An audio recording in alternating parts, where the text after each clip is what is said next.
science fiction. We make no guarantees, however, how long it will remain fiction. Fiction. Fiction.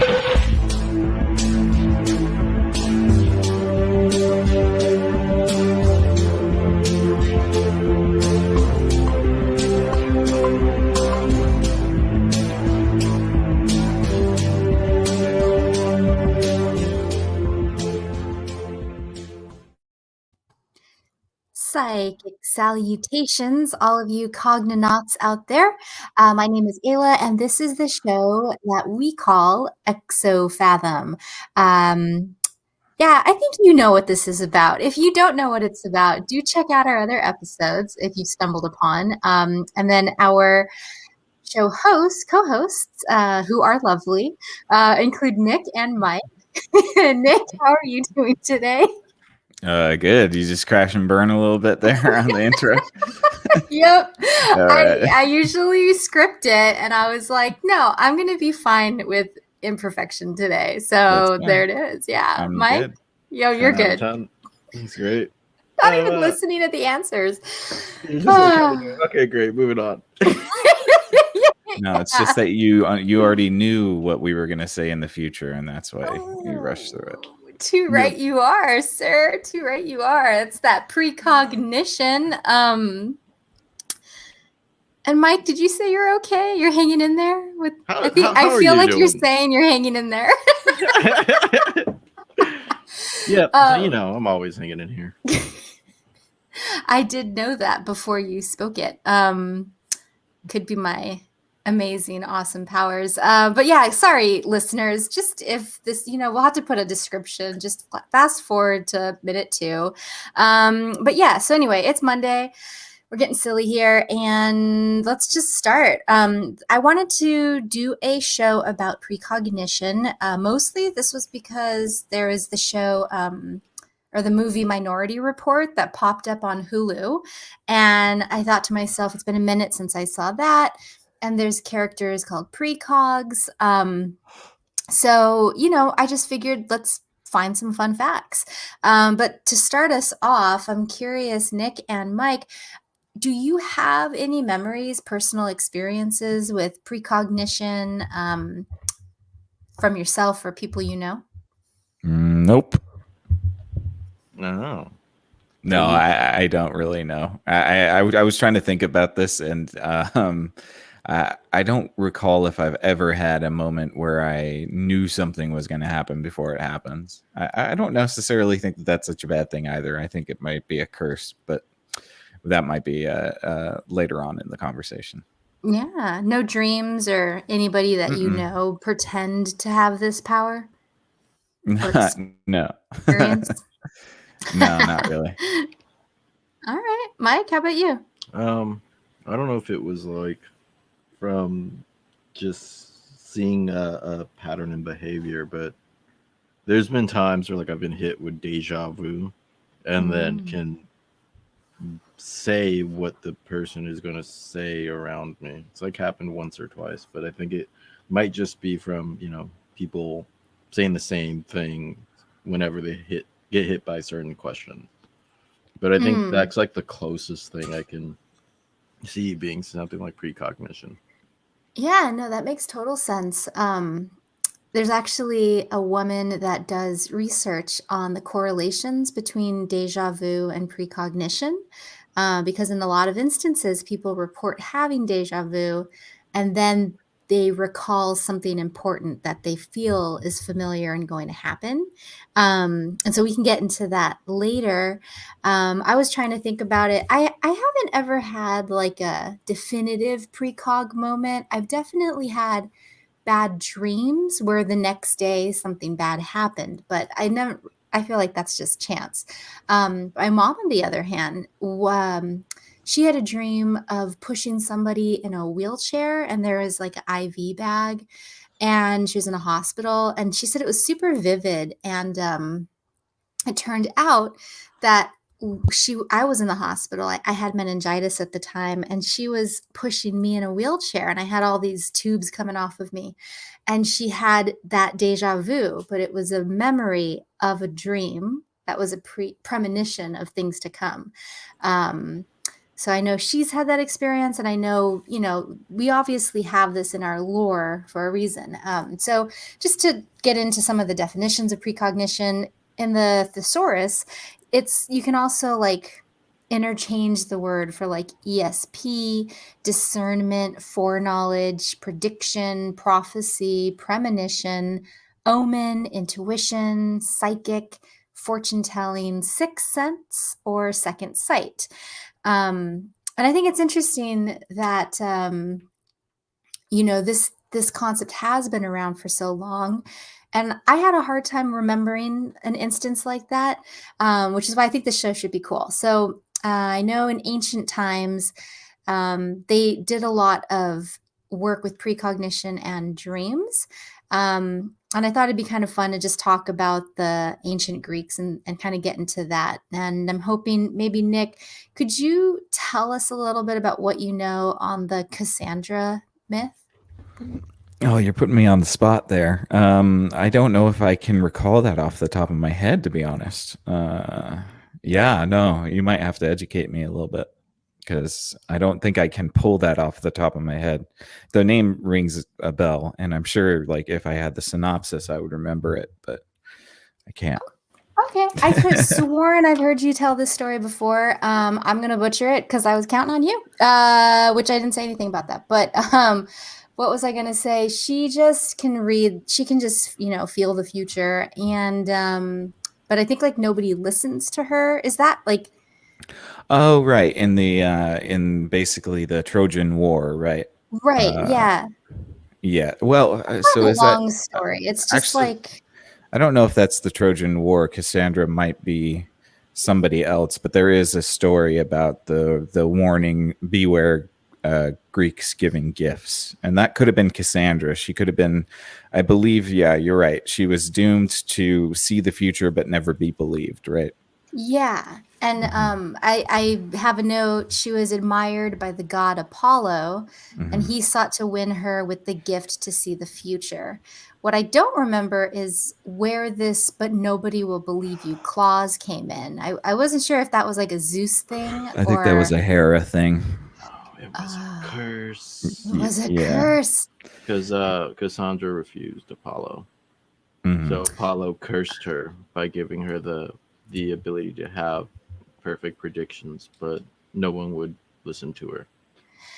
Okay, God. Yes, I think you're right. And so I think that's where I thought this would be a good conversation to start on, because to me, I would think that being able to see the future would be kind of cool. You could predict the stock markets, or you could, I don't know. I mean, there's lots of ways you could use it, right? You could try to figure out the best course of action for the most good or something like that.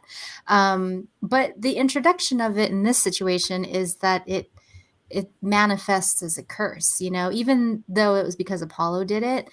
The idea that you could have this power and not be able to do anything with it, I think still would kind of ring true if it was real life. Yeah, if like no one believed you, like then you were really in no place to do anything. It would be different if you were in some sort of like high-ranking position of power, because then you could tell the future and then act in a certain way to either move that future along or prevent it altogether, right? Right. Yeah, exactly. And I think it's interesting that like if anybody today were to pop up and say, I can see the future, aside from having them, prove it, and they'd have to prove it, under certain circumstances, multiple times, this and that, like it would be very hard to take that person seriously. So I just wonder, like, would we ever be able to have a person with premonition that we could believe 100% of the time? Well, I think that, I mean, probably not, because socially we would ostracize somebody who would have that ability. I mean, every 90s movie about somebody with superpowers has told us that the public doesn't like difference. So Right. I would assume that they would probably be outcasts, or maybe even driven outcasts just by the condition of seeing the future, which also raises a question to me. And I don't know if you wanted to get into this later. So if I'm jumping the shark, just let me know. But it would seem to me that would kind of assume that there's a determined future already. And so if you think about like whether there, if you could see the future, well, is there one set future or are there multiple futures? And in this case, and if that's the case, then, if there's an infinite amount of futures, then are you just having a vivid imagination? Or are you seeing something from a different timeline? Right. No, absolutely.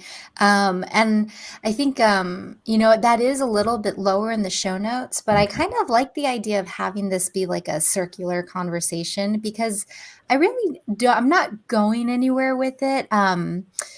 And I start out with like, what would be the point of premonition? Because if we have precognition and we can't change it, like you said, if it's a deterministic world, well, why would we be given that information? And if there is free will, are we given it because we're supposed to change things?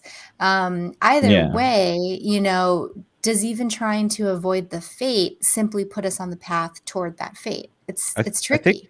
I think a lot of people would be more impressed with the affirmation that there was either free will or deterministic universe over somebody who could see the future.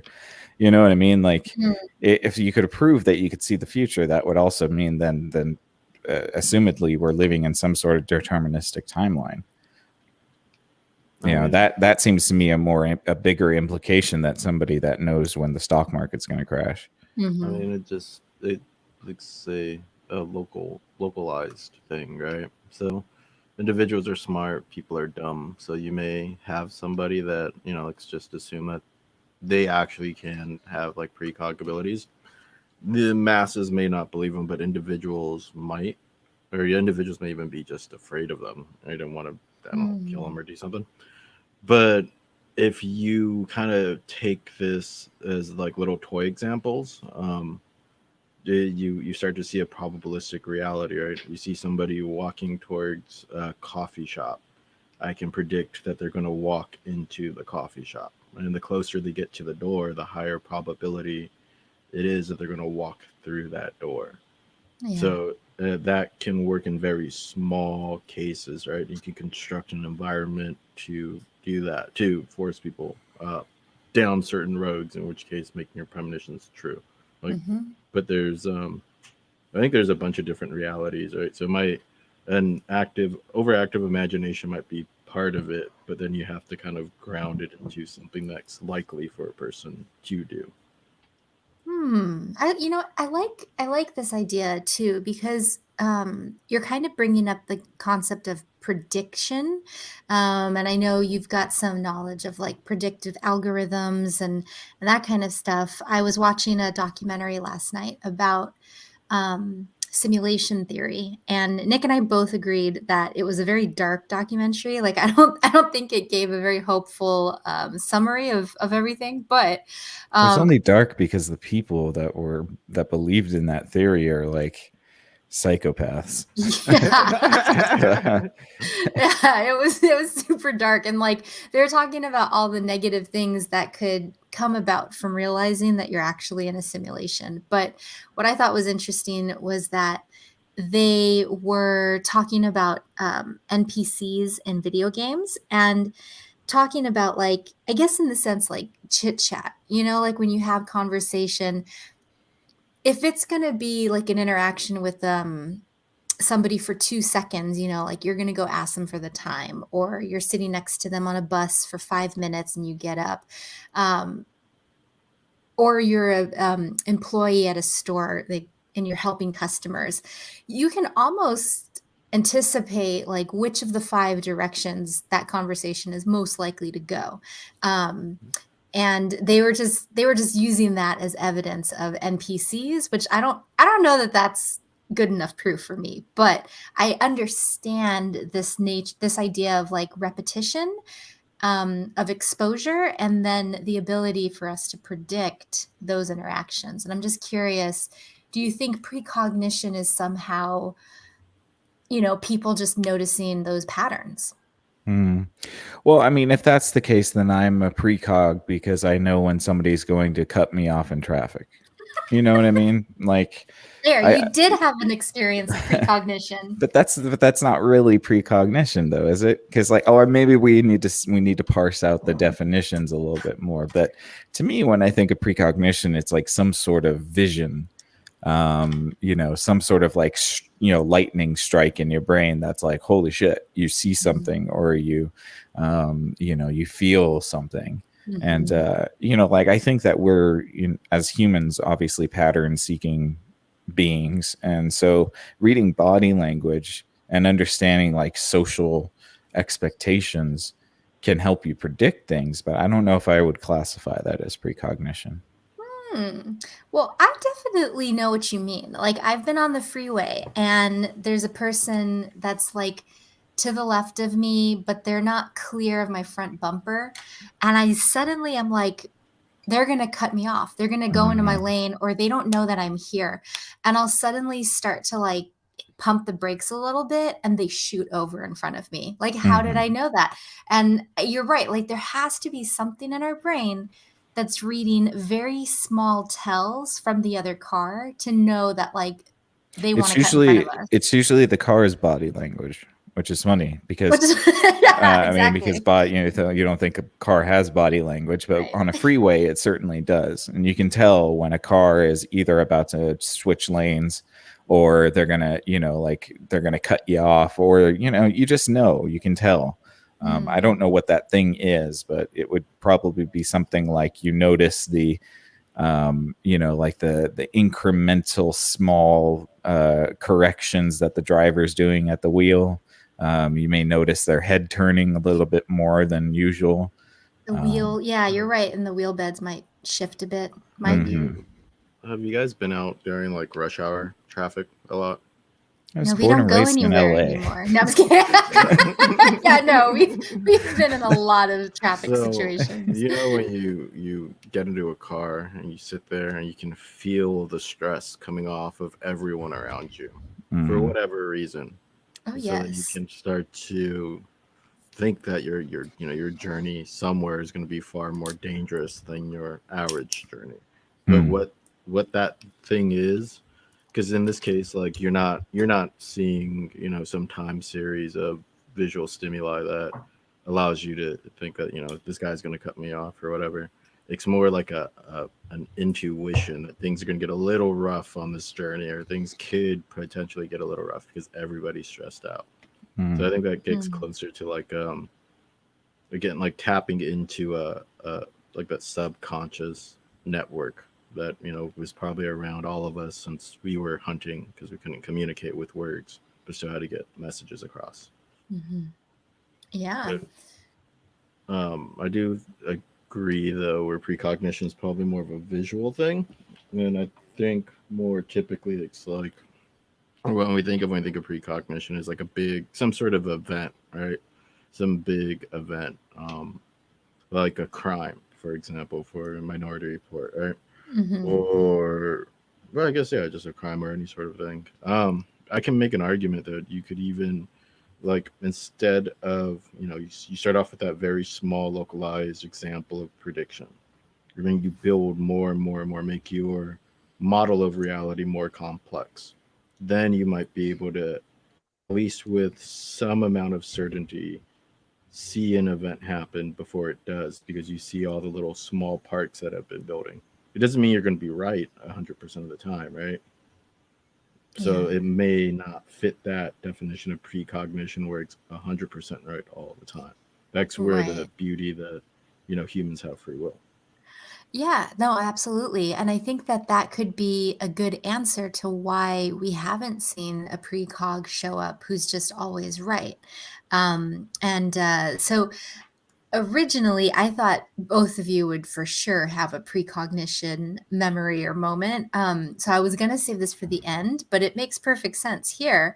There's a guy, G.W. Lambert, and he was a psychologist, and he proposed 5 criteria that needed to be met before an account of a precognitive, in his case, he specialized in dreams, could be regarded as credible. So I was gonna see like if your memories hold up to this, but we could use my mom's because she had a dream. So The first credible marker is that the dream should have been reported to a credible witness before the event, which my mom did not do. It's like you have to have the dream and wake up and have a feeling like this was important and I need to tell someone. So that's like rule one. They said the second thing is that the time interval between the dream and the event should be relatively short. The event should be unexpected at the time of the dream. So like you're not trying to make it happen, I think, right? The event should be Yeah, well, you unexpected. can't like you can't just dream that you're at work and then the next day be like, "Oh my God, I'm a psychic," Right. because you're at work. You know, Good point. you knew But- you Good were going to point. be at work. But if there's like a bomb threat at work and you had Right, a dream of the of bomb course. threat the night Yes. before, and Right. then it happens, then it's an Then there's unexpected event. something. Yeah. The fourth criteria is the description should be of an event destined literally and not symbolically to happen. So that, again, like Mike was saying, there has to be an event. And then the fifth thing is that the details of the dream and event should tally. So there can't be too many variations, I think, between the dream and the event. So just off of that, do you think those are good markers to judge precognition? I mean, that would at least eliminate coincidence to the best of its ability. I am Mhm. interested as to why it seems to happen more in dreams than anything else. Yeah.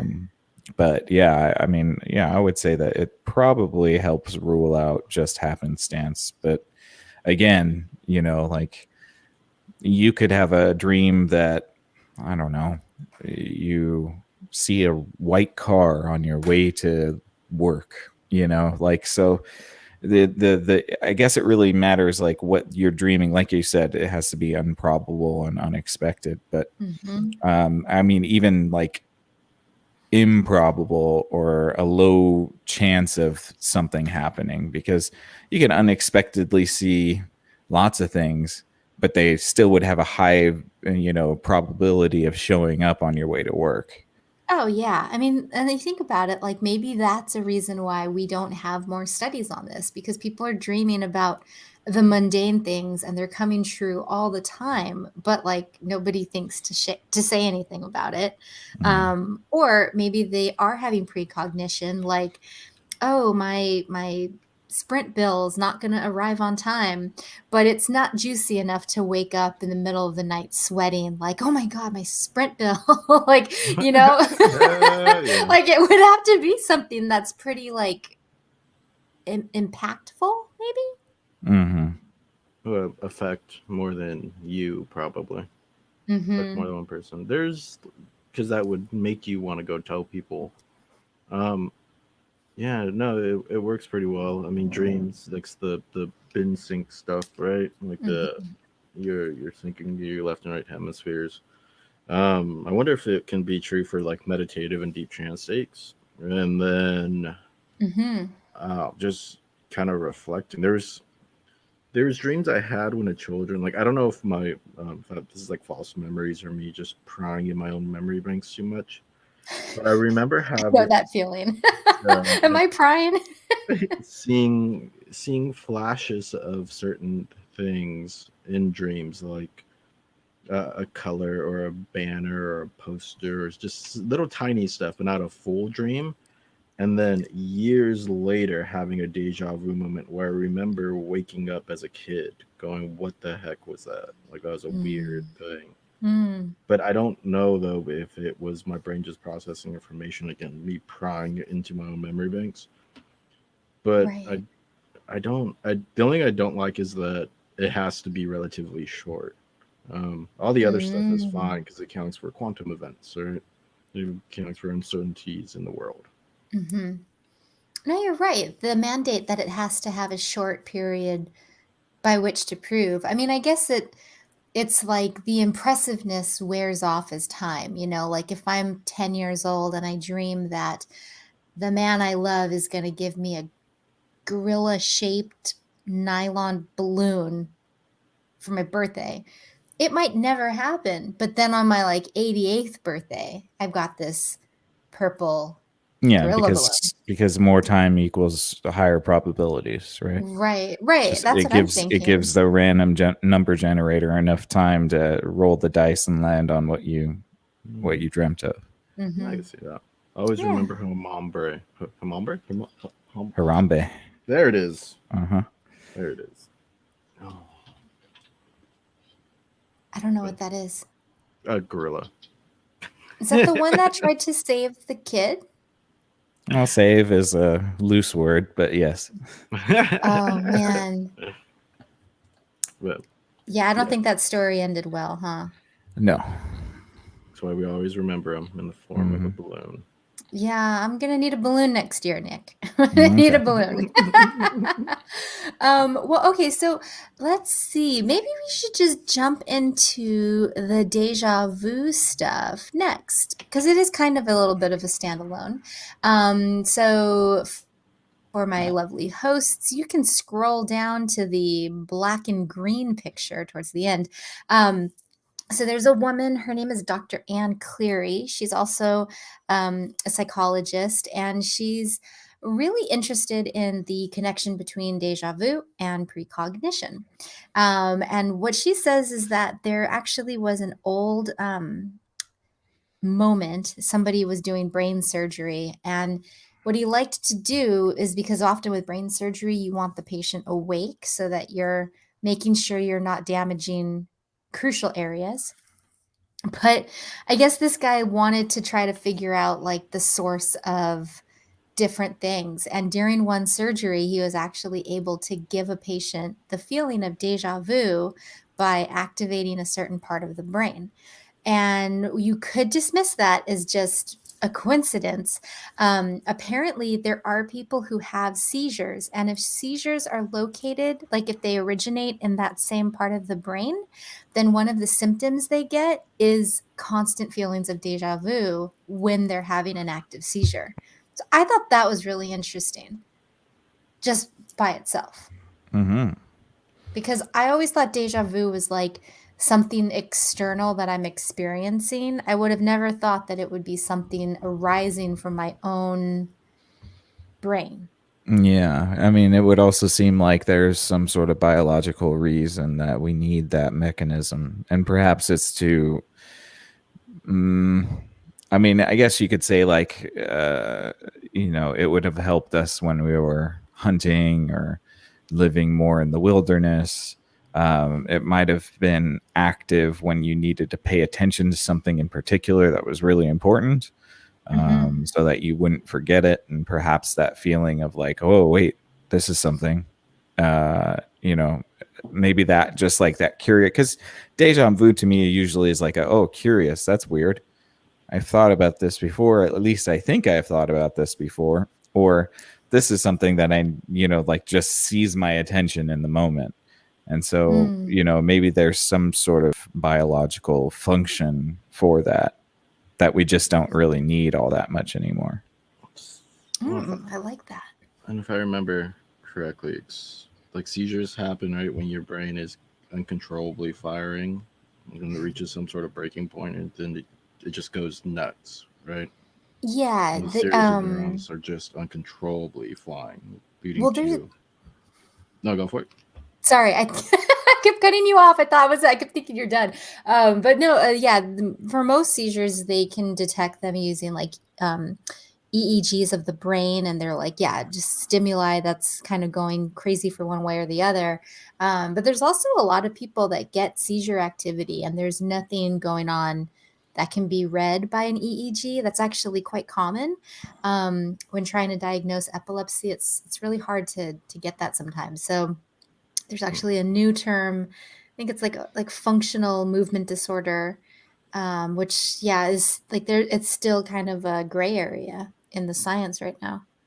Okay, and then that induces a feeling of deja vu where you feel like you either thought about or you've experienced this before, right? So it could be, it just seems like an overload. Mm-hmm.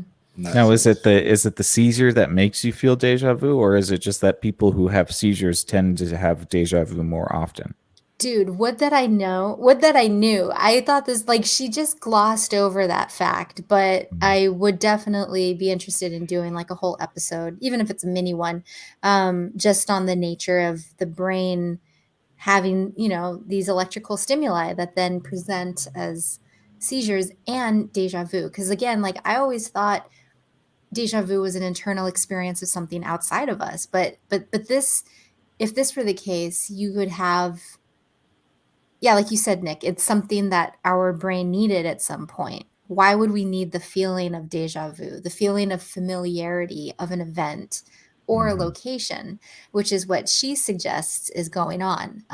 So she uses VR technology to basically create deja vu simulations, which is kind of crafty the way that she did it. So she would start, you're in your VR headset and you're in a bedroom, right? So the bed is in one place in the middle of the room. There's a window to the left. Maybe there's a bookcase on the right and a rug on the floor. What will happen is you'll go from different rooms until you enter a room with a high familiarity degree, which is to say that it could be a shopping mall, except the main promotional stand is in the middle of the room. And then there is a bookcase like shelving system of products, windows in the same location along the floor. Instead of having a rug, maybe you have some sort of tile that's patterned and colored in the exact same area of the rug. By simply having different rooms with a high degree of familiarity in terms of shape or color or placement, they were able to activate a sense of deja vu in participants, which seems really basic. But I mean, just kind of hearing that a little bit, is that all deja vu is? Is it just a sense of familiarity that our brain picked up on? Maybe it's a relic from primordial, prehistoric, sort of pre-human mammalian brain. I mean, mammals use that level of familiarity to find their nesting grounds. I mean, animals migrate. We don't really know how they do it. Some with electromagnetic sort of navigation. I mean, so maybe deja vu, that familiarity is something that we used when we were a migratory mammal at some point. Mhm. Why do wildebeests and caribou all congregate in one spot and then move across a continent in the exact same fashion they do every year? Mhm. Maybe there is some sort of mechanism within that deja vu, that familiarity, so that the mammal or the creature knows, hey, there's that marker again. That looks familiar. I've been here before. I'm getting And that that, vu. yeah, right. And that continues them on their path of following the same patterns every year. I like that. Mike, any ideas about it? Um, well, I was gonna say the joke. It's a glitch in the matrix, but Hmm. Very um, apt. yeah. I mean, I can kind of see it being because I see common markers all the time, right? But nothing really triggers that deja vu feeling. And with the sense of familiarity within an environment, it may have been used to tell when something was off. Like again, like the glitch in the matrix sort of thing. Like to tell Mm-hmm. when, especially going into an environment that may be hostile, it may be good instead of just seeing a marker, getting a an emotional reaction out of it, getting a feeling from it. That something Ooh, about this place is familiar but slightly off, and yeah. I should be a bit more aware of my surroundings. Right. And you know what's interesting about that point is that it's closer to reality in that we don't know what our deja vu is reacting to, right? So in her simulated situation, she created everything and she was able to get an active deja vu. Now she takes the research a little bit further. So what she'll do is when you're in this bedroom the first time, the hallway is to the right. Once you go through a bunch of different rooms and then you say you have deja vu, I don't exactly how, because that seems kind of easy, but oh, I think they would ask the people to predict like how to get out of the room or something like that. And so what would happen is whenever they were in an instance where they had the feeling of deja vu, they tended to be more right about assuming the location of the hallway or something like that. So it did trigger some sort of memory recall, which in this case, it's like, okay, it was completely organized by this researcher, and it could lead you to think that maybe deja vu is part of our deductive reasoning system, right? That the brain's a prediction machine. And, kind of like the migratory birds, this helps us anchor ourselves in the world and maybe helps with memory recall when we need to. Or But navigational recall. or navigational recall, yeah. But again, her research is specific to navigation. And in the real world, like Mike said, we don't know if this is a premonition of, or a deja vu is a feeling of a good thing or a bad thing. In the experiment, it's a bit neutral, but in our world, it really does depend if we have a benevolent universe or a chaotic universe, or, like, I don't know. Am I losing you on that, or does that make sense a little bit? It makes sense. I mean, if it's a chaotic universe, I'd like to think, at least in my experiences with deja vu, is that I was in the right place at the right time, even if the environment itself was hostile. That's just me being one of those dirty optimists. But so bad. that's I can see the world being chaotic, which kind of gives way to quantum events and probabilistic reality, and all the visual stimuli or auditory, whatever stimuli you want to throw at a person. It picks it up and then tries to discern what event is most likely going to happen next. And then maybe deja vu's are when it's just slightly a little bit off, or recalling something that has happened before, like Nick has said, to find this pattern that where it doesn't have to think as much, it doesn't have to do as much work. Yeah. Well, and I thought, yeah, I mean, and again, it's like, it would that we could recreate the exact circumstances that we're in. We would know a lot more, but we can't. So it's kind of just fun to think about the different directions people go with some of this source knowledge, experiencing deja vu as maybe something part and parcel with something witchy, or breaking it down as like a glitch in the system of a simulation, or it being a sign that you're in a benevolent space and someone's looking out for you.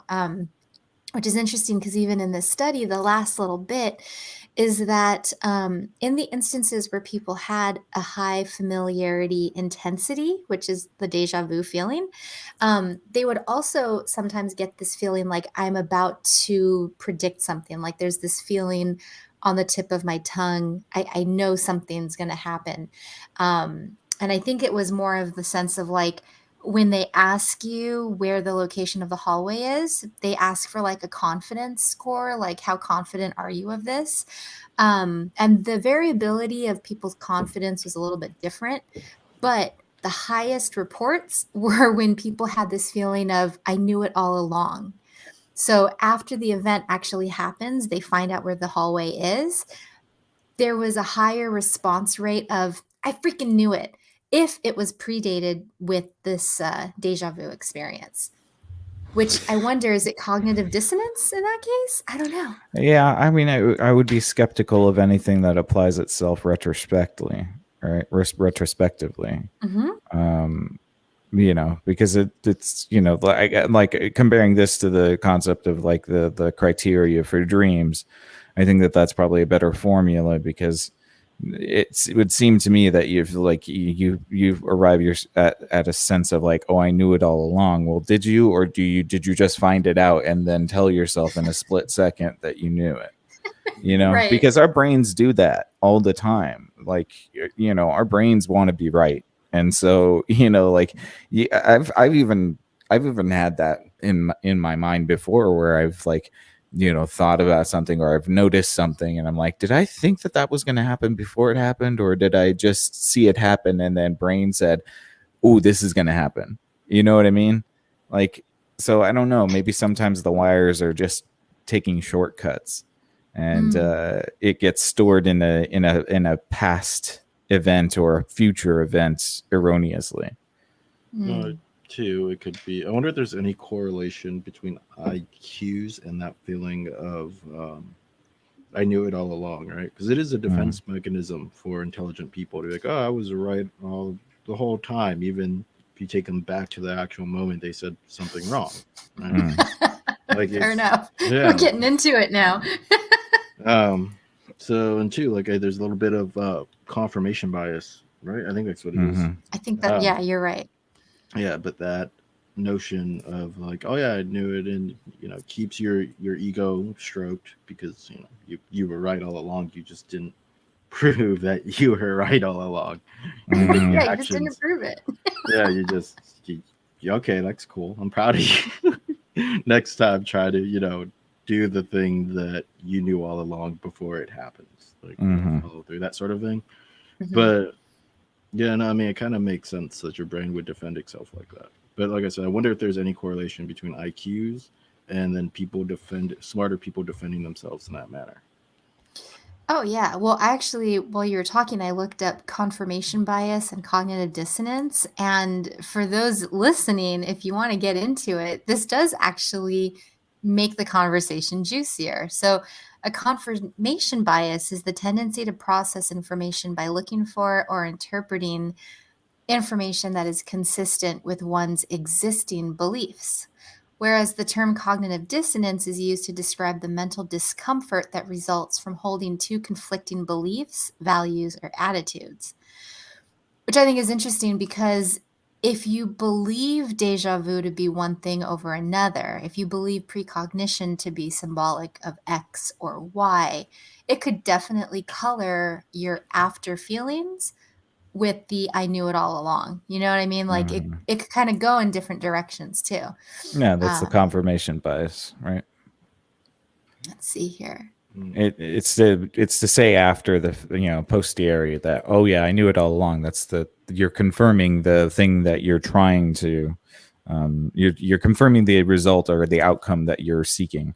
Yeah, so like if you're a detective and somebody did something, you have a narrative already in place before even looking at the evidence. You're going to pick apart the evidence to try to fit that narrative, right? Instead of looking at the evidence and then it telling you what actually happened.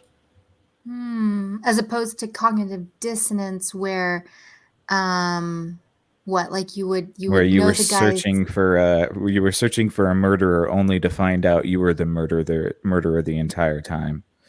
That would be cognitive dissonance. Oh shit. I'm right all the time.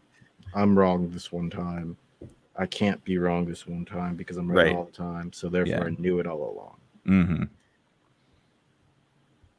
Oh, that's just that's kind of I don't know what, there's something in there that's interesting. I think I want to dive into this further. Don't get me started. I start Googling stuff and then I'm like, oh, this is interesting. What about this? This seems similar. I'm missing something. And then I look for the nuance and then anyway.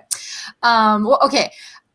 How do you guys feel about the deja vu discussion? Y'all feel like we wrapped that little experiment up? So is it like evidence of past precognition? Do you think that has either that was familiar enough to be wrong?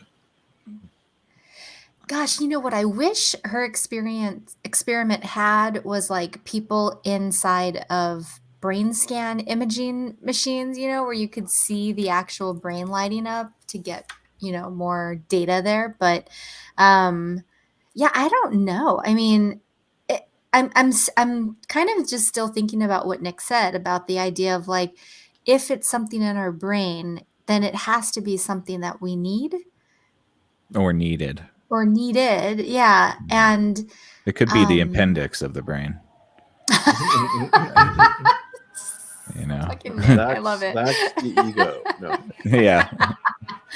Yeah. Well, or it could also be a source of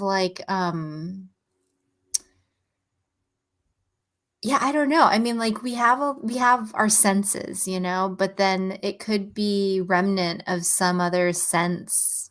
I think I'm just repeating myself now with different words, but yeah, I don't know. Nick, any last thoughts on that? No, I think that, again, it could be some sort of ancient remnant of a lizard brain, or, because we weren't always humans. We were once, burrowing mammals. And before that, we were reptiles. And before that, we were fish. And before that, we were bacteria. I mean, so there's a long lineage of experiences that the humans have come from, and perhaps we're picking up. I really do like the concept of navigation, though, because at least it kind of reminds me, at least with the experiment that you're explaining, like it totally reminds me of like a positive mechanism for navigation, of lower intelligence animals, I guess, if you want to say that. But maybe animals that don't necessarily have like full spatial awareness or self-awareness. Flocks of birds, migratory animals, they seem to pop up in the same places over and over again. Perhaps this deja vu is a remnant mechanism to let you know you're on the right track, that that let the caribou know that they're on the right track, because they seem to know. That would be so weird to go like imagine we don't have maps or GPS, and to get from like your home to the park, you're like, do I have deja vu on this turn? Oh, I do. Okay. And you just have deja vu all the time There's as you travel. there's when I go to like family members' houses that I haven't seen in years, I try to use that navigation style of like, the last time I was here, was that tree there? Pretty sure that tree was there, so I make a left at this tree. Sort of stuff. It could be just an instinct then, right? Yeah, it could. She was talking about how when you have deja vu, some of the participants through like, because she did stages, so she did this study once before, and then it just crapped out. All the parameters were real shitty. So she was like, I'll get laughed at. And she never published anything. But then like years later, she started thinking about it again, and she did it differently. But at one of those points, she did have people survey about instances where they experienced deja vu, or like to do a log. And there were higher instances of deja vu in areas of high familiarity. So the places that you go to more frequently are more likely to trigger this feeling in you, which is, again, kind of cool when you think about like migration and movement and stuff like that. Yeah, definitely. Awesome.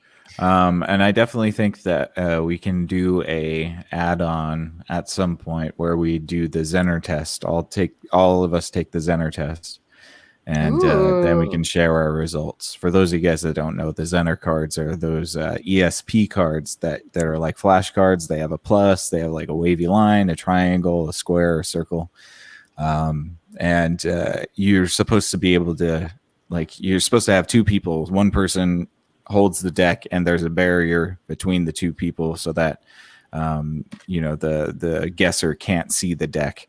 The administrator holds up a card with the face away from the guesser. The guesser guesses which card it is, and then you put them in the stack of right and wrong, and then tally them up. They're all circles. They're all circles. Yeah, It just keeps saying circle. I mean, you'd be right at least 1/6 of the time, at least. Right. Yeah. You would do that. And then, then you get the highest score, and you'll be like, see? And we'll be like, no. It is satisfying, though. Like, when you do get the card right, you're like, ooh.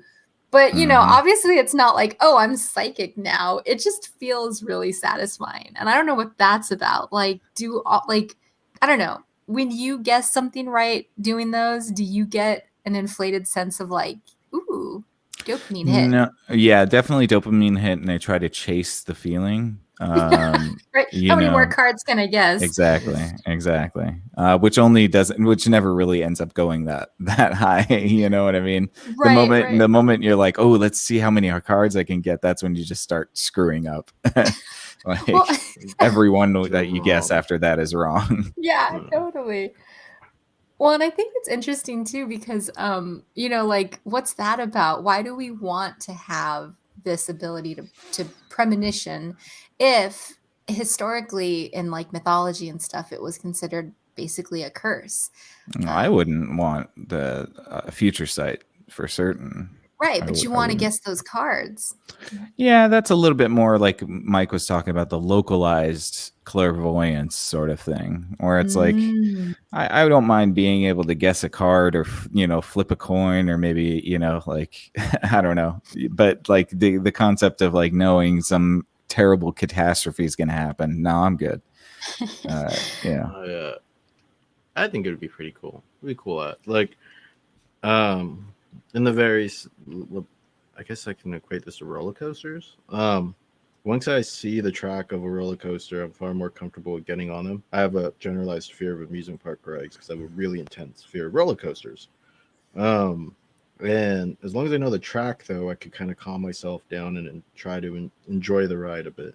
So if I can see the future and I know where it's kind of going, I can enjoy the ride, whether it's good or bad. I just got this image of Senka in Cool Runnings when he's in the bathtub memorizing the pictures of the course.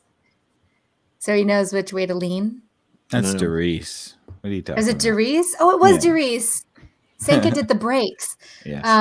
Yeah, and like he's got all the pictures of the different turns, and I mean, yeah, it would be different to ride in something and knowing, yeah, like being able to expect what's going to happen. That makes total sense. I think the problem comes in is when you feel like it's a power and you want to change the world using it or something like that, because it by itself is just a sense, right? If it does exist, if it's an actual thing, it's just a sense like any other sense. So if you don't treat it special, I think it ends up making things a bit better. Well, and part of me wonders maybe if anybody having the knowledge of the future immediately changes it. Could be. Because like as I said, I don't know if we live in a determined universe where somebody could tap into the timeline and understand everything that's ever going to happen. I mean, I would like to think there are too many variables for that, but if we're living inside of some giant quantum computer, then maybe. But yeah, I mean, like I would wonder, like if somebody were to have a premonition about something, if that doesn't inherently change the timeline by mere recognition of its existence. Sure, that would adhere to quantum events, right?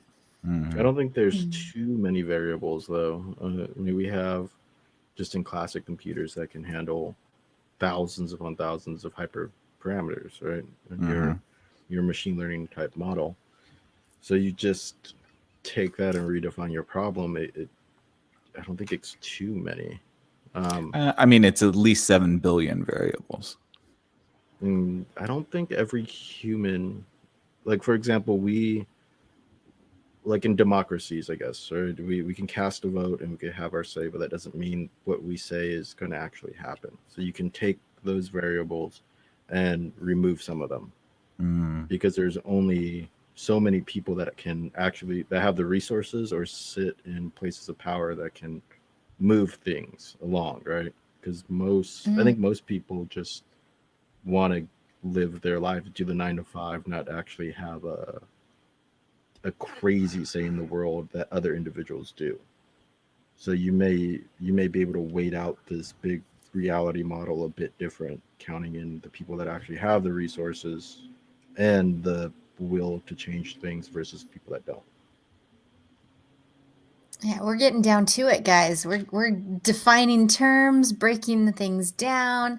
It kind of sounds like maybe you could have been part of the Premonitions Bureau. You ever heard of them? That's a thing.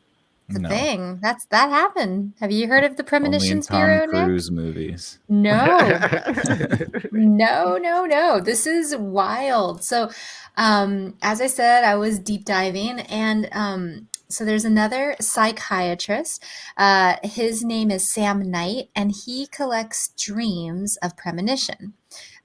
He was part of the Premonitions Bureau in Britain, which actually came to be because of the Aberfan disaster. Have you guys heard about this? What type of Harry Potter shit is this? The I know. Premonitions Bureau and the Abathan disaster. Aberfan. Aberfan, whatever. So The prisoner of Aberthan. the prisoner of Aberfan. I'm not making this up. This is I forget actually, where's my source material? Oh yeah, so it's like it was a special from the New Yorker magazine, but then I cross-checked it with a couple other anyway, it's just pretty crazy. So what happened was that there was so the Aberfan disaster, I think Aberfan's the name of the town. And it was a coal mining town, and there was a big explosion.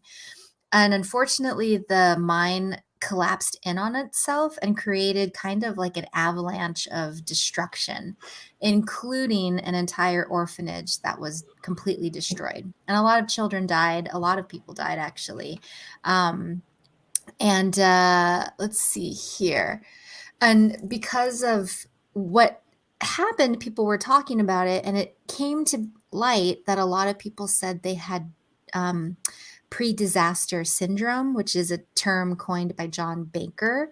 And John Baker was trained at Cambridge, was a super accomplished psychiatrist, but he was also interested in the paranormal. So he comes up with this term pre-disaster syndrome to describe the dread that the people of this village felt in advance of this event.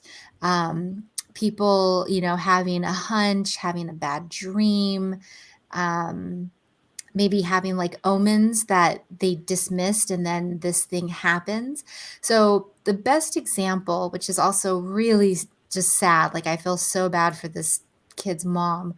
The day before the disaster, a little girl says to her mom, let me tell you about my dream last night. And her mom says, darling, I've got no time. Tell me again later. And the child replies, no, Mom, you must listen. I dreamt I went to school and there was no school there. Something black had come down all over it. And of course, the mom was like, just go to school, kid. And so I think I guess the orphanage also had a school component because the little girl died in the coal accident. And so because of that particular story, which again meets the criteria of precognition, right? Like she saw exactly what happened before it happened. And then she wasn't like, she went to school as a little child. She could have played hooky. She could have just not gone to school, but she didn't do that. She went anyway. But that's beside the point. This psychologist puts an ad in the newspaper and says, did anybody else have a dream like this? And he actually got 76 replies just for this one event. So I'll keep going into how this created the Premonitions Bureau, but just about that, pretty crazy, right? Young look at this too a little bit? He might have. I know that pre-disaster syndrome is something that people do still track to this day. If there's major events in the world, you'll have people that try to use different systems to measure it and find patterns and things like that, which again could be your confirmation bias. But well, that sounds like that that thing we talked about in the Greer documentary, where they had the random number generators all kind of correlating right before mass events. You know what I mean? That's what it was. Yeah, they had that segment where they were talking about there would be spikes in correlation right before a large global event. So yeah, maybe there is something to like this. Yeah, I mean, maybe there is something that we're all just kind of like little antenna for energetic accumulation, and when something as bad is about to happen, we kind of our ears perk up about it. I mean, you think about dogs knowing there's going to be an earthquake, animals knowing when tidal waves are coming before humans do. Yeah, when a seizure is going to happen, like a service dog, they'll have them for that, or even I think some diabetics might have dogs to know when the person needs to lay down because they're about to pass out or something like that. Yeah. So, I mean, maybe we're just tapping into some sort of sympathetic energy field that sort of permeates all of, living things and perhaps the earth. Imagine how terrifying that would be, though. If you have a dream that something destroys your school and you still go to school. I Yeah. know. stuff And then happening. it happens, and you're like, "Oh, I'm slowly dying, and I could have prevented this." And I try to tell my mom. Oh, it's so sad. But no, it's interesting though. I mean, I think too, like going back to Young, I think he was also known to have a dream that ended up symbolizing the invasion of the German. Oh, But interesting. he was interested in dreams, the correlation of dreams and premonitions as well.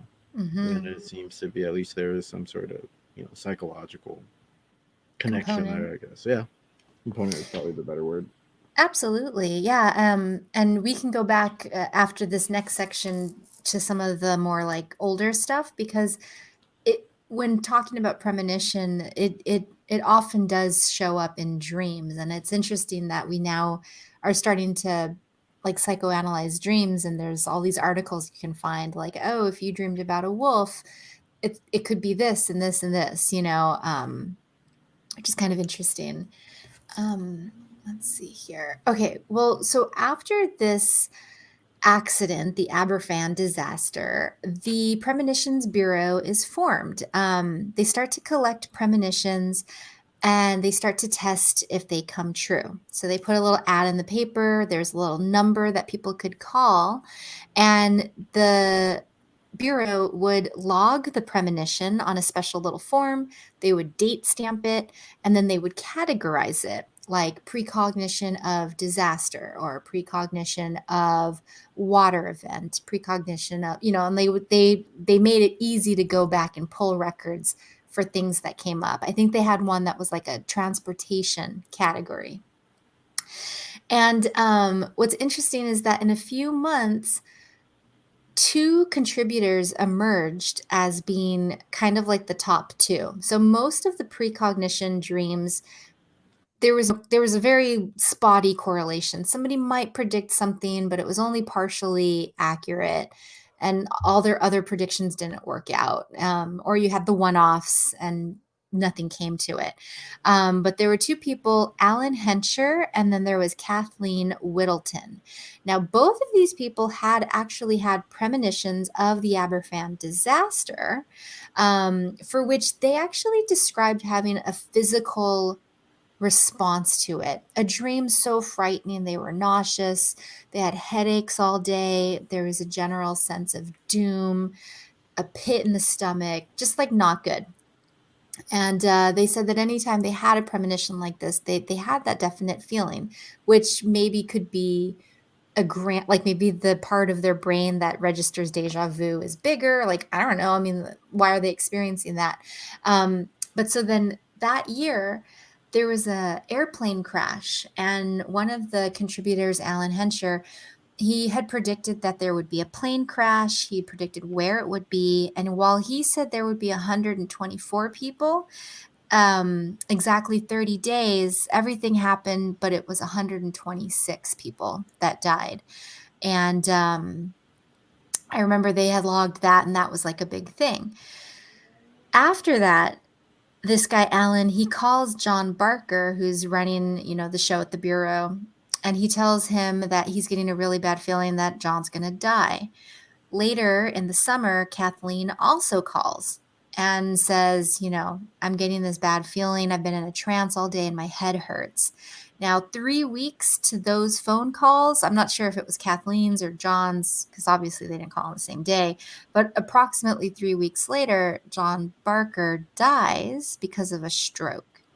And the Bureau kind of shuts down after that. One, he's not there anymore, and two, it probably got swept to the catacombs of the Vatican or something. But like, I thought that was kind of interesting that like, obviously it would be super rare, but also too, like, I don't know. That's just creepy. It's a little creepy when they predicted that he would die. And I'm just like, I don't know what to think about that because I liked the deja vu experiment and I can't really trust precognition people who say that they're precogs, but like, dang, like these two people, right? A little Yeah, weird. the visceral reaction is pretty interesting. I mean, most people Mhm. have visceral reactions to dreams too, right? Or I guess they had it out of the dream as well in trance. Like You don't know how many times dating somebody they've woken up and yelled at me for cheating on them in their dream. Oh. Right? We do that. Yeah, this is bizarre, but like such a visceral reaction is something that's not uncommon for the realm of dreams. But it would be kind of cool to see if they would have continued researching. But I can imagine it's kind of hard to get grants for people claiming that they can tell the future. Yeah, I could imagine funding would be quite difficult. You can do what now? Yeah. How am I going to monetize this exactly? I'm confused. Mm. Nick, any thoughts to those two precogs? No, not really. I mean, it would seem to me that if this was a naturally occurring thing, we might have more of it, but it could just be, like in and of itself, a glitch inside the human mind. Perhaps something about our software is glitching out, and therefore we're kind of pulling information from somewhere we shouldn't be. I.e., a future timeline or something like that. But yeah, I mean, like it is interesting, but it is also interesting to me that like a lot of this stuff happened a long time ago, and we don't have a whole lot of people that are claiming to do this now anymore. So, But also, too, like you said, these people get ostracized, right? So where's the incentive to go public about this sort of stuff? man, we got YouTube now. Come on now. You know that if somebody actually could tell the future, they'd be putting it on YouTube. I don't know. What if there's like a whole order of precogs where it's like, look, we've tried telling everybody before, and it doesn't work out. The people go crazy and start stoning us and throwing us into rivers and calling us witches. So use your seen power. it. Yep. Only Well, hit I think that things. yeah, I think that speaks to something a bit deeper about us, about humans too. I think we don't like being told what the future is going to be.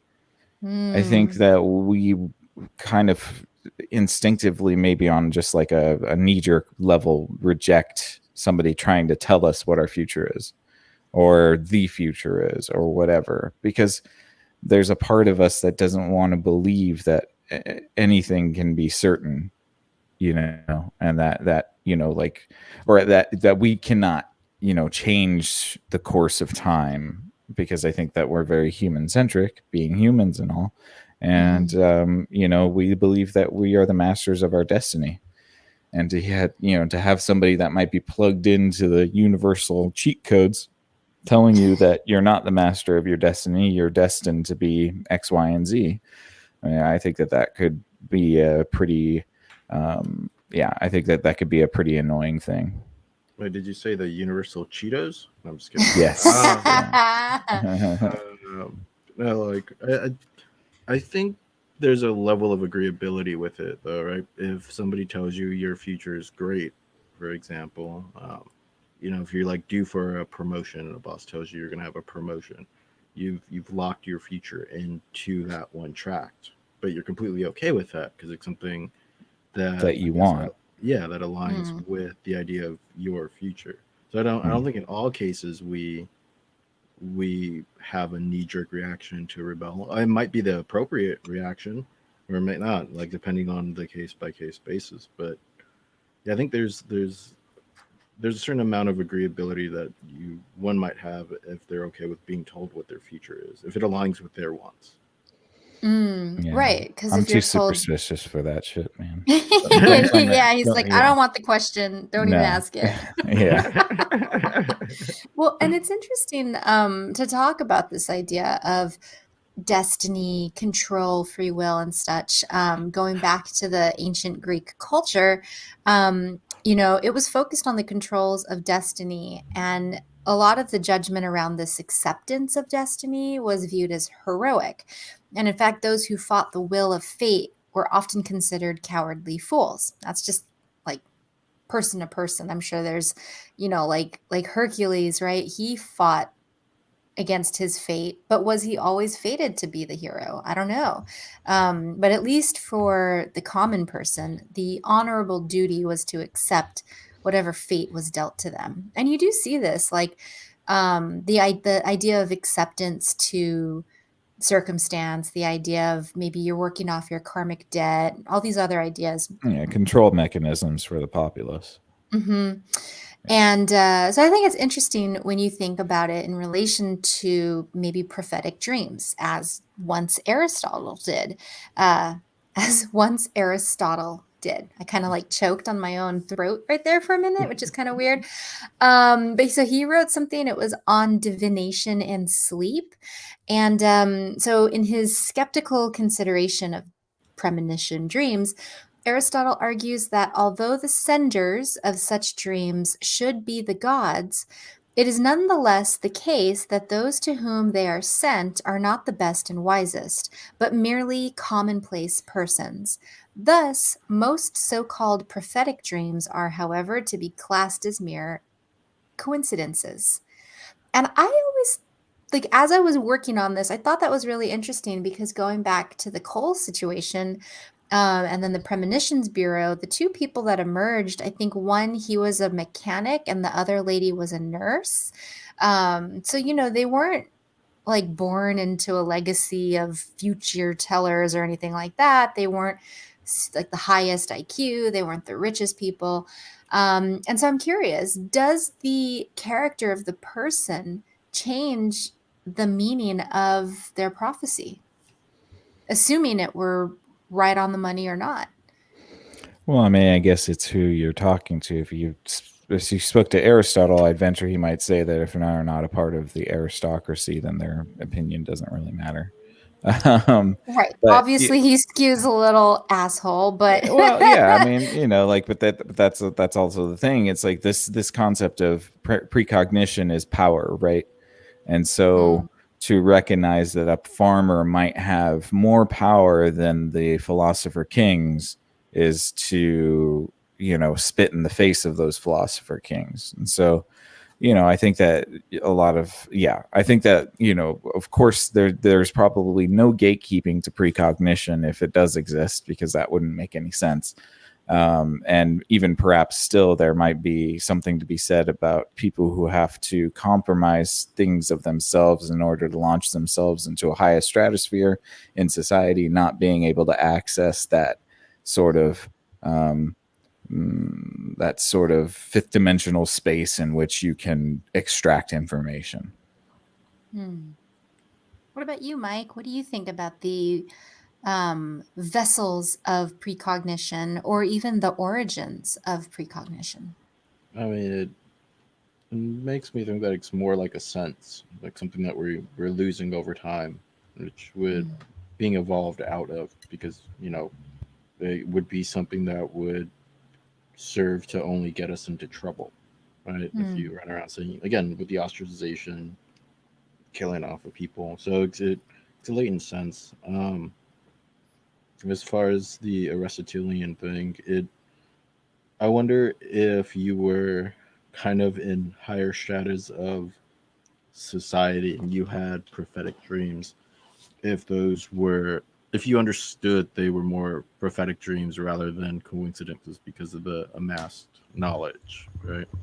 I don't necessarily see precognition as, I mean, power gets weird. Power is like a handshake. One person agrees to be under somebody else's power, and the other person says that I have power over you.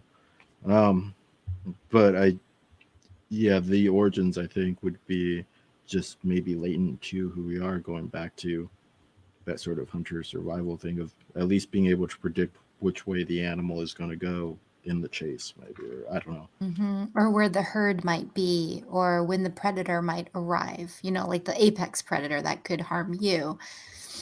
Yeah. Makes interesting. To do that.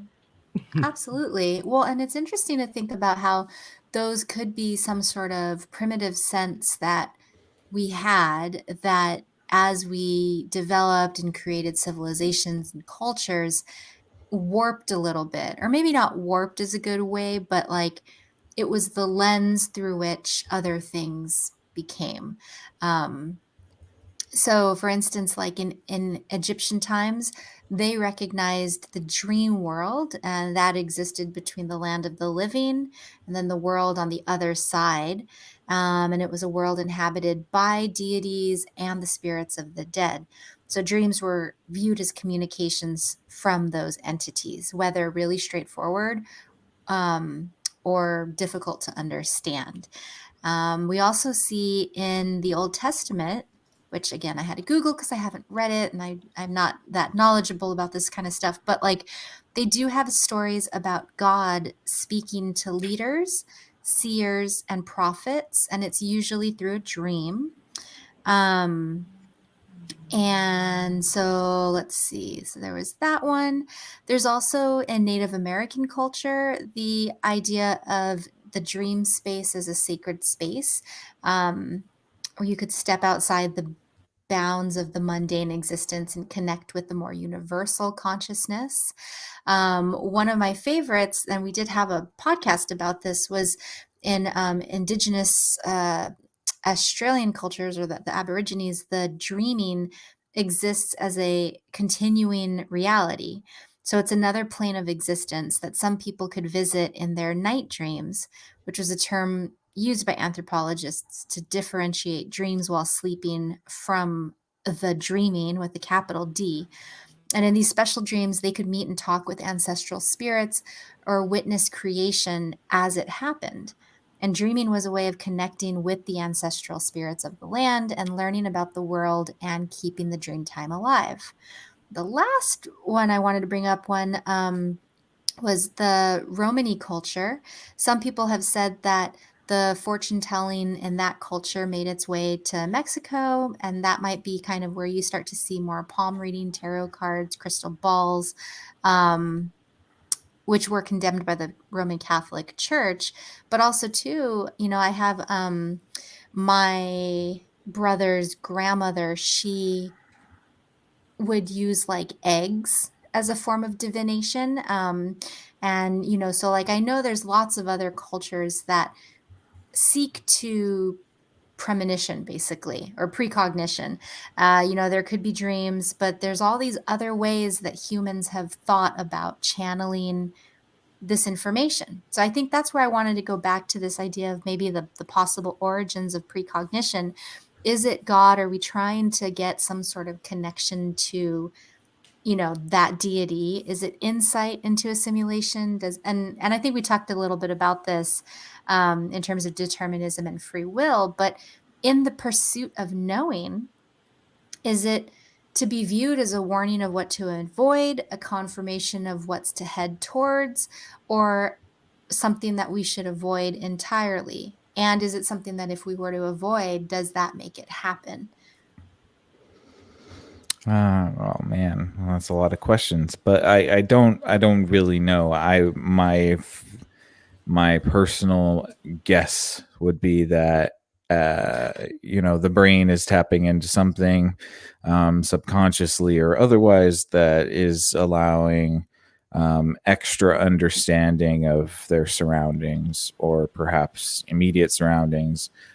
Because a lot of precognition also has to do with people and things they're familiar with already.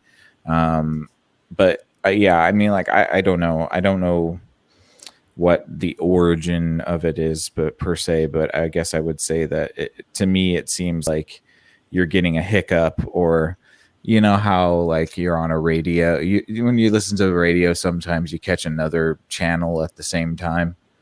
Mm-hmm. Perhaps there's moments like that where you can tap into this sort of like this alternate channel.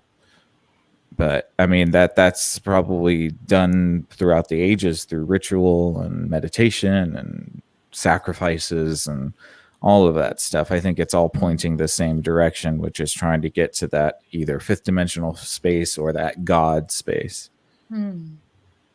I like that. Well said. Michael? What? No, I'm just kidding. Yeah, I think all may be probable, right? It could be that there are fifth dimensional beings that are kind of patching in, we call these gods, right? like, Hermes, the messenger, gave me this message to talk or to write about something, for example. Or the Or, Quetzalcoatl situation. or like angels, all that stuff. Mhm. From that point, I mean, yeah, it's kind of a tangent to dive into those symbols, but the divination ends up being hidden um, in Christian symbols as well. For example, the indigenous, once the Catholic Church or the organized Christian religion came and started to stamp out the indigenous religions there, what they simply did was change their symbols to adhere to Christian symbols. So, the old temple that where you prayed to Quetzalcoatl changed into a church. But instead of going into the church and praying to the God inside, they would pray to the church itself because the temple was still sacred, just had changed form, right? Right, And right. that's everything. Some Aztec philosophy too.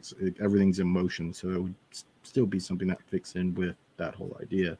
Whether or not that gets lost over the next couple hundred years, I'm not too sure.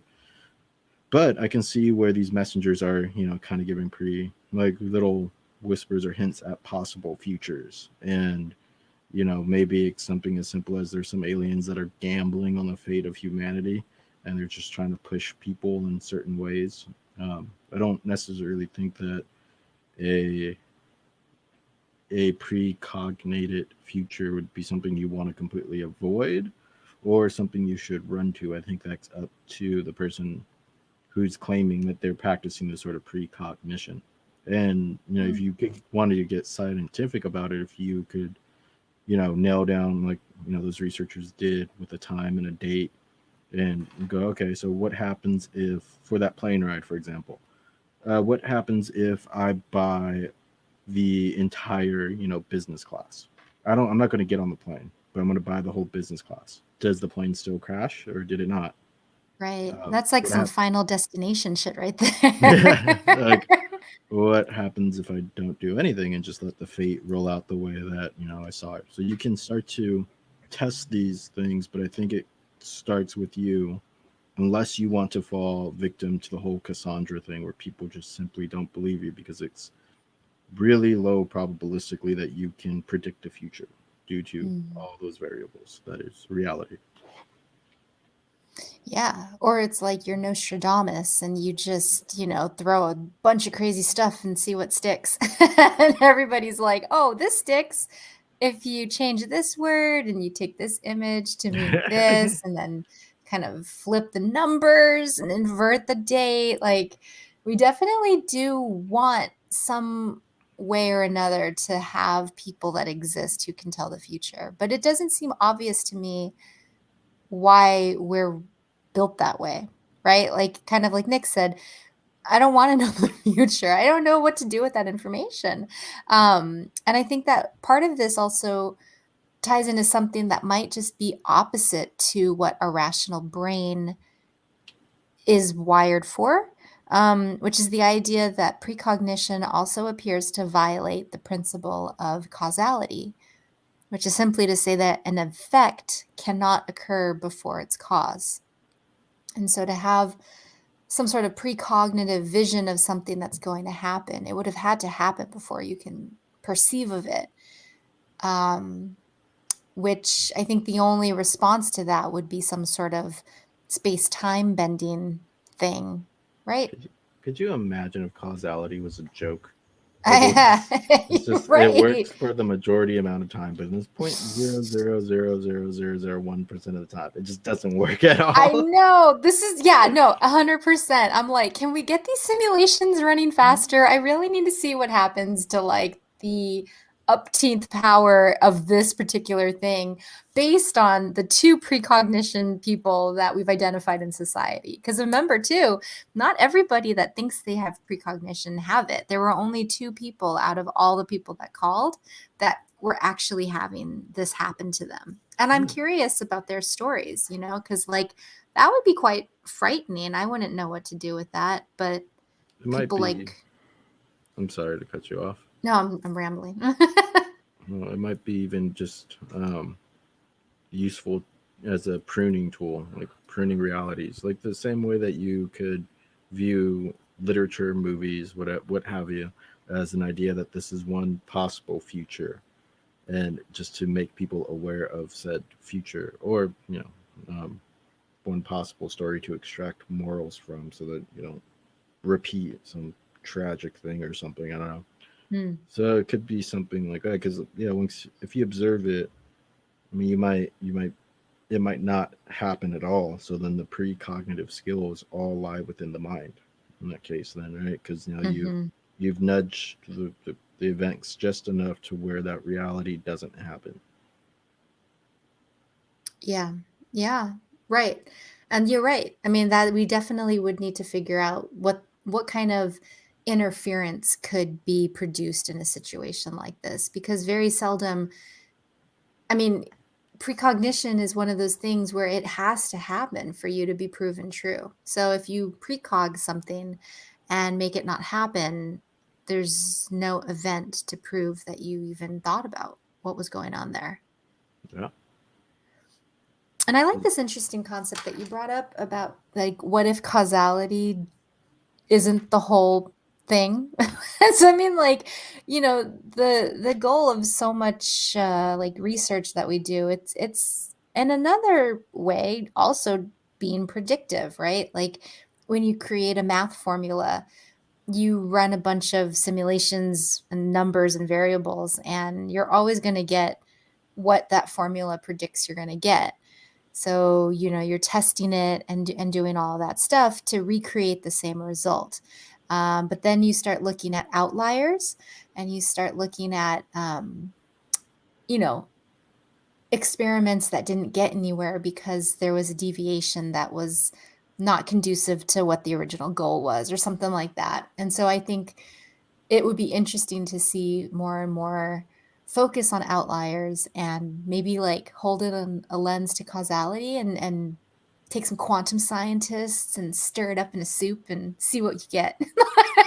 Maybe too. It's like so like with causality, there's only one thing that causes the effect to happen, right? But it doesn't necessarily mean those causes haven't happened yet. So you can have an end effect, and the causes can still happen. It's just outside of the acceptable time range that most, I don't know, whoever's observing this experiment would allow for, right? Like Mm. if you Mhm. predict something's going to happen in 50 years, there has to be a bunch of cause and effects that happen to end up to that effect that you're precognating. Mhm. But it Like doesn't my necessarily break. balloon. Yeah.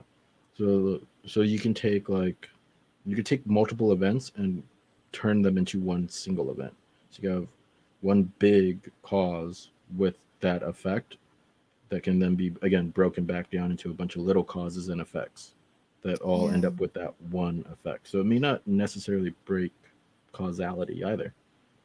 Right, exactly. You just have to study it long enough. No, I actually like the idea of like generational experimentation, which, let me define that really quickly what I mean, because that sounds scary.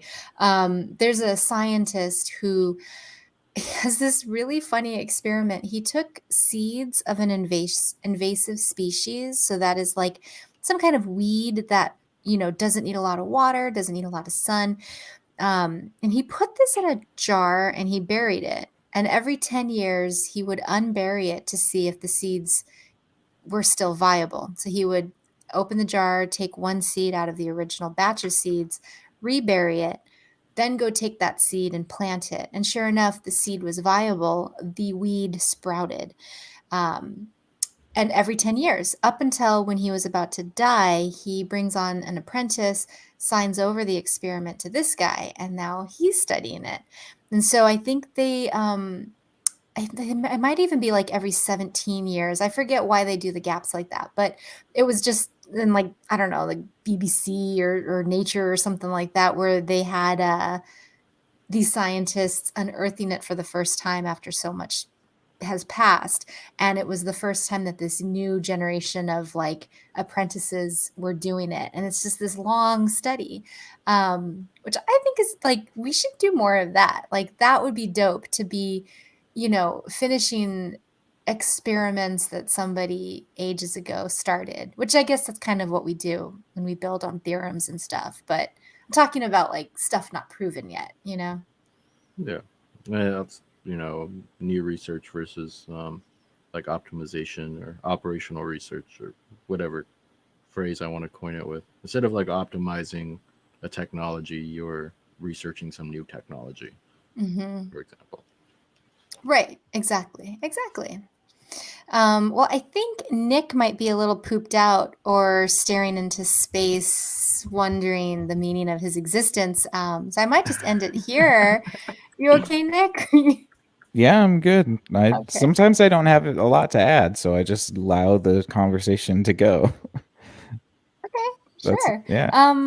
Yeah, I mean, if I added anything, it would be here for another half an hour. And I know it's a Monday, so I don't want to keep you all too late. But thanks. Thanks for playing in Dreamland for a little bit with me. Yeah.